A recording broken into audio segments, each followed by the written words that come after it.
Welcome to Bengal fusion beauty secrets. Beautify your self. আমি তোমাদের জিনিয়া।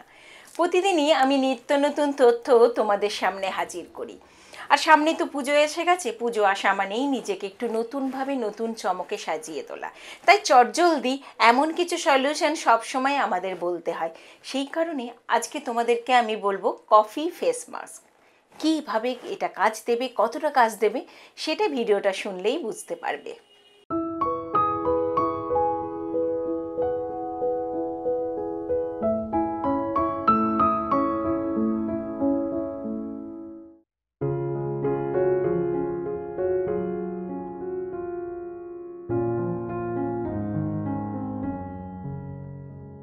আমাদের ওয়েবসাইট bengalfusion.in তোমাদের কেমন লাগছে সেটা কিন্তু জানাতে ভুল করো না।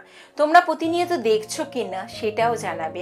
আরও কিছু ভালো এর জন্য করা উচিত কিনা সেই মূল্যবান তথ্যটা তোমরা যদি আমাদেরকে জানাতে পারো আরও বেশি ভালো হয়। এবারে আসি আজকের যে প্রসঙ্গ, কফি ফেস মাস্ক।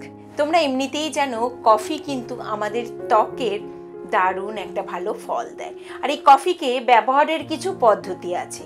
এর আগে আমি অনেকবার তোমাদের বলেছি যে কফি দই দিয়ে ব্যবহার করলে একটা দারুণ রেজাল্ট পাওয়া যায়। তবে আজকে দইয়ের কথা বলবো না।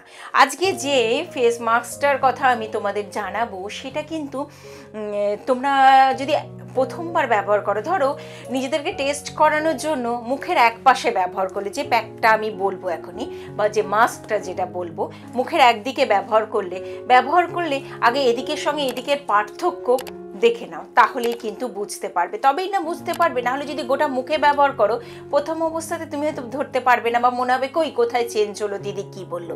যখনই তুমি হাফ পোর্শন করবে তখনই তুমি এই চেঞ্জটা লক্ষ্য করতে পারবে। প্রথমবার আগে করবে, তারপর আমার ভিডিওটা শুনবে, তো শুনে আগে করে তারপরে আমাকে সঙ্গে সঙ্গে কমেন্টে লিখে পাঠাবে দিদি কতটা ভালো ফল দিচ্ছে বা দিচ্ছে না। এবারে বলি কিভাবে এটা করবে। তবে তার আগে বলে নি এটা করলে কি হবে। এটা করলে হবে তোমার মুখের উপরে দেখবে একটা হঠাৎ করে একটা উজ্জ্বলতা। আমি ফর্সা বলবো না, তুমি গায়ের রং যদি চাপা হয় তাহলে সে কখনো ফর্সা হতে পারে না, কিন্তু এই প্যাকটা এমনই একটা না যে তোমার হালকা একটা মানে স্কিনটা গ্লো কিন্তু করবে, এবং সেটাকেই অনেকে বলে একটু ফর্সা লাগছে। আমি ফর্সার কথাটা বলছি না, কিন্তু উজ্জ্বল হয়ে যাবে।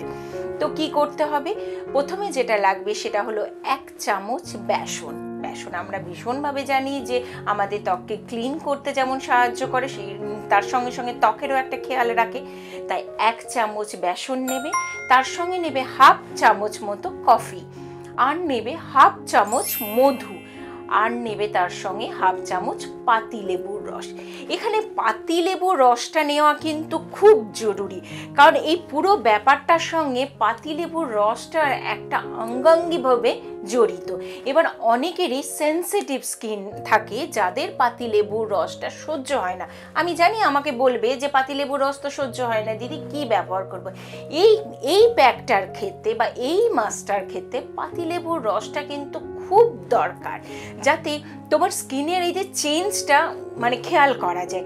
সেই কারণে যারা সহ্য হয় না একান্তই, তারা টক দই নিতে পারো, না হলে টমেটোর রস নিতে পারো। তবে পাতিলেবুর রসটা নিলে সব থেকে ভালো ফল পাওয়া যায়। তাহলে কি বললাম, 1 চামচ বেসন, হাফ চামচ কফি, হাফ চামচ মধু, আর হাফ চামচ একটু হাফেরও কমই দিতে পারো তুমি পাতিলেবুর রস। পুরো মিশ্রণটাকে মাখিয়ে নেবে। আমার মনে হয় মধু আর পাতিলেবুর রস যখন দেবে না, তখন দেখবে আলাদা করে জল মেশানোর দরকার হবে না। অন্ততপক্ষে আমার তো হয়নি জল মেশানোর দরকার। মিশিয়ে নিয়ে তুমি গোটা মুখে, প্রথমত গোটা মুখে না, ওই যে বললাম হাফ মুখে লাগাবে, দিয়ে আগে দেখবে প্রায় 15 থেকে 20 মিনিট ওয়েট করবে, মুছে নেবে, তারপরে দেখবে কতটা চেঞ্জ হলো। বাটিতে তো বাকি হাফটা পড়ে আছে, তখন বাকি হাফটাতে দেবে। এইভাবেই কিন্তু তুমি বুঝতে পারবে তোমার দুদিকের গালের যে পার্থক্যটা। প্রথমেই আগে করবে, তারপরে আমাকে জানাবে কতটা ভালো রেজাল্ট তুমি পাচ্ছ। আর এই পুজোর মুখে এইভাবে এই কফি ফেস মাস্কের মাধ্যমে উজ্জ্বল হওয়া বা ফর্সা হওয়ার একটা দারুণ উপায়। করে আগে জানাও কেমন লাগলো এই ভিডিওটা, অবশ্যই জানিও। আর পারলে শেয়ার করো, কারণ অনেকেই এরকম আছে যাদের পার্লারে গিয়ে অনেক টাকা খরচা করার মতো ক্ষমতা নেই এবং করতেও চায় না, অন্তত আমি তো চাই না। তাদের জন্য এই টোটকাগুলো, এই ঘরোয়া উপায়গুলো কিন্তু ভীষণ কাজে। খুব ভালো থেকো বন্ধুরা, নমস্কার।